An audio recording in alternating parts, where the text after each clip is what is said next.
Hello दोस्तों, स्वागत है स्टडी सेंटर चंदन में। आज के इस वीडियो में हम जानेंगे एनटीपीसी 8 अगस्त के सेकेंड शिफ्ट के क्वेश्चन के बारे में, जो कि आपको 100% एक्यूरेट आंसर के साथ आपको इस चैनल पर बताया जाता है। 8 अगस्त सेकेंड शिफ्ट में जो भी जीके का क्वेश्चन आया था वो आपको 100%, आपको 100% एक्यूरेट आंसर के साथ बताया जाएगा।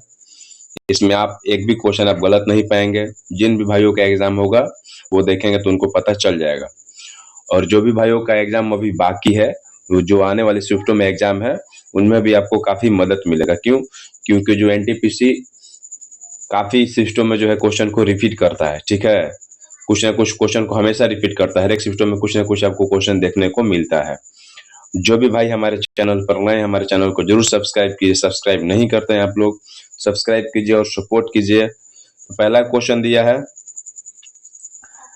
जनवरी 2025 तक भारत के गृह मंत्री कौन थे? तो जनवरी 2025 तक भारत के गृह मंत्री थे आपको गृह मंत्री एवं सहकारिता मंत्री अमित शाह। कौन है? अमित शाह। अगला क्वेश्चन दिया है, टूथ ब्रश के ब्रिसल्स यानी कांटे आमतौर पर किस पदार्थ के बने होते हैं? टूथ ब्रश के ब्रिसल्स कांटे आमतौर पर आपको इसमें ऑप्शन दिया था टेफलॉन, नाइलॉन, टेफलॉन, निकोप्रेन। आपको आंसर हो जाएगा नाइलॉन। टूथ ब्रश के ब्रिसल्स कांटे आमतौर नाइलॉन के बने होते हैं। ठीक है, अगला क्वेश्चन दिया है, उज्ज्वला योजना किससे संबंधित है? उज्ज्वला योजना जो आपको किससे संबंधित है? तो प्रधानमंत्री उज्ज्वला योजना की शुरुआत आपको 1 मई 2016 को हुई थी। इसका उद्देश्य गरीबी रेखा से नीचे बीपीएल परिवारों की महिलाओं को मुफ्त एलपीजी गैस कनेक्शन उपलब्ध कराना है, ताकि खाना पकाने में धुएं से होने वाले स्वास्थ्य जोखिम कम हो और पर्यावरण को भी लाभ मिले। आपका आंसर हो जाएगा गरीब परिवारों को मुफ्त एलपीजी गैस कनेक्शन प्रदान करना। ये आपका राइट आंसर हो जाएगा। उज्ज्वला योजना का संबंध जो भी गरीब परिवार है उनको मुफ्त एलपीजी गैस कनेक्शन प्रदान करना था, और ये 1 मई 2016 को स्टार्ट हुआ था। ठीक है, अगला क्वेश्चन दिया है, इसरो के एनजीएलवी की फुल फॉर्म क्या है? इसरो की एनजीएलवी की फुल फॉर्म क्या है? तो एनजीएलवी का फुल फॉर्म आपको न्यू जनरेशन लॉन्च व्हीकल। ठीक है, इसरो द्वारा विकसित किया जा रहा एक अगली पीढ़ी का प्रक्षेपण यान है। इसका उद्देश्य भारतीय अंतरिक्ष कार्यक्रम के लिए अधिक शक्तिशाली, किफायती और पुनः उपयोग योग्य लॉन्च विकल्प उपलब्ध है। इसके और फैक्ट के बारे में जानते हैं। यह मुख्य रूप से जीटीओ यानी जियो स्टेशनरी ट्रांसफर ऑर्बिट और एलईओ लो अर्थ ऑर्बिट मिशनों के लिए बनाया जा रहा है। पीएसएलवी और जीएसएलवी का फुल फॉर्म होता है पोलर सैटेलाइट लॉन्च व्हीकल, और जीएसएलवी का जियो सिंक्रोनस सैटेलाइट लॉन्च व्हीकल। आपका इसमें पूछा है एनजीएलवी का फुल फॉर्म, तो एनजीएलवी का फुल फॉर्म हो जाए न्यू जनरेशन लॉन्च व्हीकल। अगला क्वेश्चन दिया है, खेलो इंडिया पैरा गेम्स 2025 में 101 किलोग्राम भार वर्ग में पावर लिफ्टिंग में स्वर्ण पदक किसने जीता? तो खेलो इंडिया गेम्स में 101 किलो भार ग्राम में पावर लिफ्टिंग का स्वर्ण पदक जसप्रीत कौर ने जीता है। उन्होंने इस भार वर्ग में एक राष्ट्रीय रिकॉर्ड के साथ एक पदक हासिल किया। जसप्रीत कौर ने 45 किलोग्राम वर्ग में 101 किलोग्राम भार उठाकर यह उपलब्धि हासिल की। तो आपका राइट आंसर हो जाएगा जसप्रीत कौर। इसके फैक्ट के बारे में और जानते हैं। खेलो इंडिया पैरा गेम्स 2025 का आयोजन कहाँ किया गया? तो नई दिल्ली में किया गया, जिसमें से 6 खेलों में प्रतिस्पर्धाएं हुई, जिनमें पावर लिफ्टिंग भी शामिल था। अगला क्वेश्चन दिया है, बिजली चले जाने पर कंप्यूटर की कौन सी मेमोरी अपना संग्रहित डाटा खो देती है? तो बिजली चले जाने पर आपको कौन सी मेमोरी अपना संग्रहित डाटा खो देती है? तो रैम रैंडम एक्सेस मेमोरी, जिसका फुल फॉर्म होता है। एक वोलेटाइल मेमोरी होती है, जिसका मतलब है कि यह केवल बिजली की आपूर्ति के दौरान ही डाटा को सुरक्षित रखती है। जैसे ही बिजली बंद होती है, इसमें मौजूद सभी डाटा मिट जाते हैं। अगला क्वेश्चन दिया है, राष्ट्रपति द्रौपदी मुर्मू पोप फ्रांसीसी के राजकीय अंतिम संस्कार में शामिल होने हेतु 25 और 26 अप्रैल 2025 को किस देश की यात्रा की? तो राष्ट्रपति द्रौपदी मुर्मू पोप फ्रांसीसी के राजकीय अंतिम संस्कार में शामिल होने हेतु 25 और 26 अप्रैल 2025 को वेटिकन सिटी देश की यात्रा पर थी। ठीक है, तो वेटिकन सिटी आपका राइट आंसर हो जाएगा। बंगाल में गवर्नर जनरल का पद किस अधिनियम से सृजित हुआ था? तो बंगाल में गवर्नर जनरल का पद जो आपको 1773 रेगुलेटिंग एक्ट द्वारा सृजित हुआ था। इस अधिनियम ने वारन हेस्टिंग को बंगाल का पहला गवर्नर जनरल नियुक्त किया था। जब 1773 में रेगुलेटिंग एक्ट लागू हुआ था, उसमें बंगाल के जो गवर्नर जनरल को नियुक्त किया गया था वो वारन हेस्टिंग था। 1773 के रेगुलेटिंग एक्ट के मुख्य प्रावधान जान लेते हैं, ठीक है। बंगाल के गवर्नर को बंगाल का गवर्नर जनरल कहा जाने लगा। गवर्नर जनरल की सहायता के लिए एक 4 सदस्यीय परिषद बनाई गई। कलकत्ता में एक सर्वोच्च न्यायालय की स्थापना की गई। इसने ब्रिटिश ईस्ट इंडिया कंपनी की गतिविधियों पर सरकारी निगरानी बढ़ा दी। 1833 के चार्टर अधिनियम ने बंगाल के गवर्नर जनरल को भारत का गवर्नर जनरल बना दिया। भारत के गवर्नर जनरल का नाम बदलकर वायसराय भारत सरकार अधिनियम 1858 के तहत किया गया। तो ये जो भी फैक्ट आपको बताया गया है, इन सब फैक्ट को भी आप लोग ध्यान में रखिएगा। अगला क्वेश्चन दिया, हैदराबाद की निजाम ने किसकी प्रथा अपनाई थी? हैदराबाद की निजाम ने किसकी प्रथा अपनाई थी? इसमें आपको ऑप्शन भी दिया था, कर्नवालिस, हेस्टिंग, वेलेजली, डलहौजी।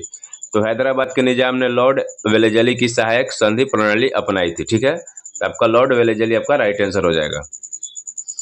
अगला क्वेश्चन दिया है, विधवा पुनर्विवाह और बाल विवाह प्रतिषेध अधिनियम कौन लाया था?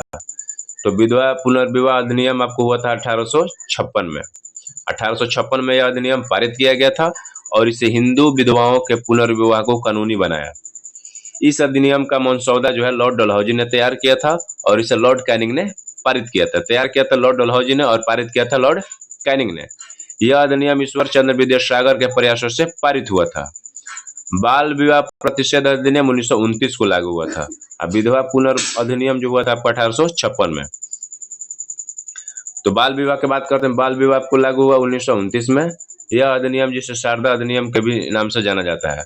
बाल विवाह को शारदा अधिनियम के भी नाम से हम लोग जानते हैं और इसे 1929 में पारित किया गया था। इस अधिनियम के तहत लड़कियों के विवाह की न्यूनतम आयु 14 वर्ष और लड़कों के लिए 18 वर्ष निर्धारित की गई थी। बाल विवाह में जो लड़कियों की विवाह की उम्र था अब आपको 14 वर्ष था और लड़कों के लिए 18 वर्ष था। बाद में इस अधिनियम में संशोधन किया गया और लड़कियों की विवाह की उम्र 18 वर्ष और लड़कों के लिए 21 वर्ष कर दी गई। इस अधिनियम का नाम हरविलास शारदा के नाम पर रखा गया था क्योंकि उन्होंने इसे पारित करने में महत्वपूर्ण भूमिका निभाई थी। अगला क्वेश्चन दिया है, लूनी नदी का उद्गम राजस्थान के किस जिले से होता है? तो जो लूनी नदी का उद्गम राजस्थान के आपको अजमेर जिले से होता है और अजमेर जिले के नाग पहाड़ या नागा पहाड़ियों से होता है। चलिए अगला क्वेश्चन दिया है, वीडियो को लाइक और चैनल को जरूर सब्सक्राइब करें। विश्व मौसम विज्ञान दिवस 2025 का विषय क्या है? तो विश्व मौसम विज्ञान दिवस 2025 का विषय है आपको प्रारंभिक चेतावनी अंतराल को एक साथ बंद करना, closing the early warning gap together, ठीक है। विश्व मौसम विज्ञान दिवस 2025 का आपको प्रारंभिक चेतावनी अंतराल को एक साथ बंद करना यह विषय था। चलिए अगला क्वेश्चन दिया है, माउस की मदद से फाइल को डिलीट करने के लिए कौन सा क्लिक करना होता है? तो माउस की मदद से फाइल को डिलीट करने के लिए कौन सा क्लिक करना होता है?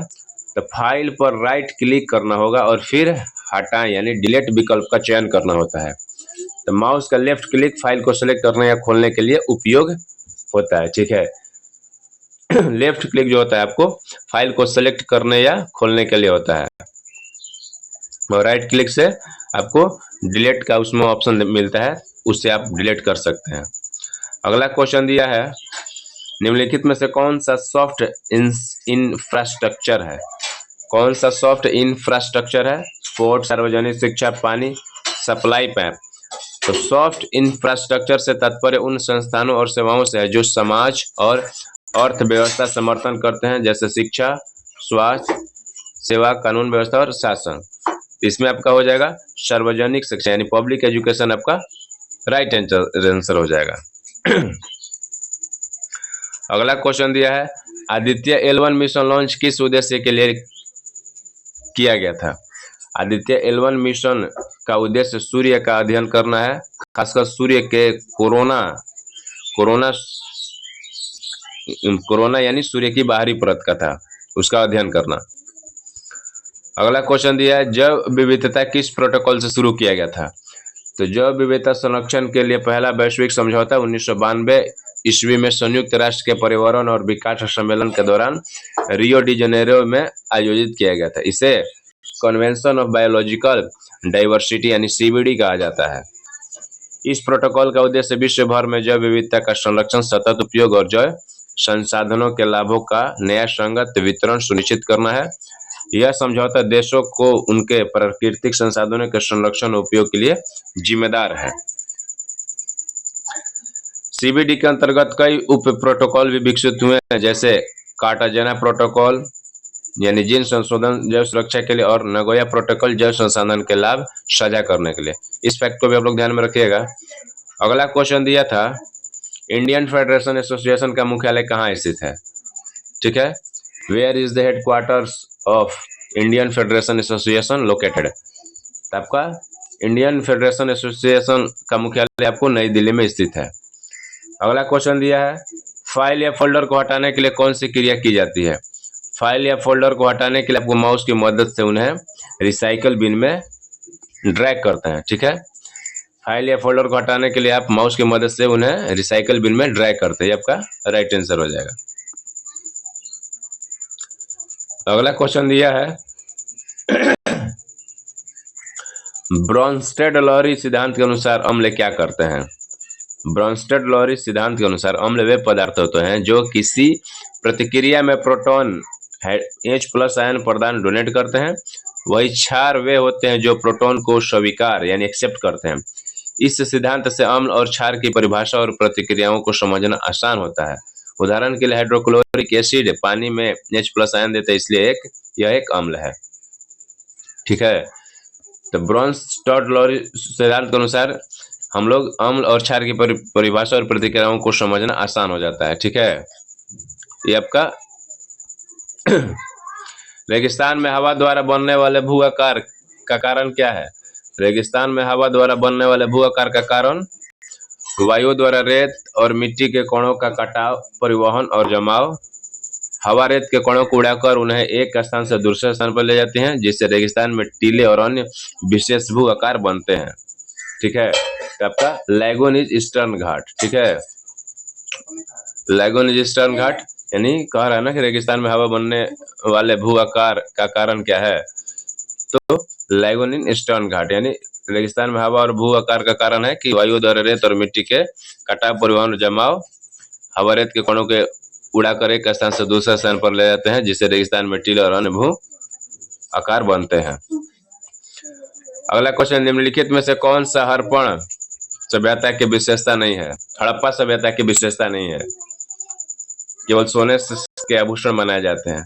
हड़प्पा सभ्यता में आभूषण सोने के अलावा ताम्र, चांदी, शंख और पत्थर से भी बनाए जाते थे, इसलिए केवल सोने के आभूषण हड़प्पा सभ्यता की विशेषता नहीं है। तो आपका राइट आंसर हो जाएगा सोने के आभूषण, क्योंकि हड़प्पा सभ्यता में तांबा से, चांदी से, शंख और पत्थर से भी बनाए जाते थे। केरल सरकार ने आदिवासी बच्चों के स्कूल नामांकन के लिए कौन सी योजना शुरू की है? तो केरल सरकार द्वारा प्रवासी बच्चों को शैक्षणिक संस्थानों में नामांकित करने के लिए आपको ज्योति योजना शुरू की है। वो भी किस महीने में? मई 2025 में। यदि कोई वस्तु ध्वनि की गति के 4 गुना तेज चलती है तो उसे क्या कहा जाता है? यदि कोई वस्तु ध्वनि की गति के 4 गुना चलती है तो उसे सुपरसोनिक कहा जाता है। क्या कहा जाता है? सुपरसोनिक कहा जाता है। अगला क्वेश्चन दिया है, नागरिकता संशोधन अधिनियम 2019 के अनुसार किस देश के लोग 6 वर्षों के बाद भी नागरिकता प्राप्त करने के लिए पात्र हैं? तो नागरिकता संशोधन अधिनियम 2019 के तहत अफगानिस्तान, बांग्लादेश और पाकिस्तान के हिंदू, सिख, बौद्ध, जैन, पारसी और ईसाई समुदाय के लोग जिन्हें 31 दिसंबर 2014 तक भारत में प्रवेश किया है, वे भारत में 6 वर्षों के निवास के बाद भारतीय नागरिकता के लिए प्राप्त हैं। ठीक है, अगला क्वेश्चन दिया है, रिहंद बांध उत्तर प्रदेश के किस जिला में स्थित है? तो रिहंद बांध उत्तर प्रदेश के सोनभद्र जिला में स्थित है। इसे गोविंद बल्लभ पंत सागर के नाम से भी जाना जाता है। यह बांध रिहंद नदी पर बना है और पिपरी नगर के पास स्थित है। रिहंद बांध का निर्माण 1954 में हुआ था और 1963 में इसका उद्घाटन हुआ था। तो आपका आंसर हो जाएगा उत्तर प्रदेश का सोनभद्र जिला में स्थित है। 2025 में दिल्ली में कितने विधानसभा सीटों पर चुनाव हुआ था? तो 2025 में दिल्ली में कुल 70 विधानसभा सीटों पर चुनाव हुआ था। इस चुनाव में भारतीय जनता पार्टी को 48 सीटें मिली और उन्हें पूर्ण बहुमत के साथ सरकार बनाई। चुनाव 5 फरवरी 2025 को एक चरण में होंगे।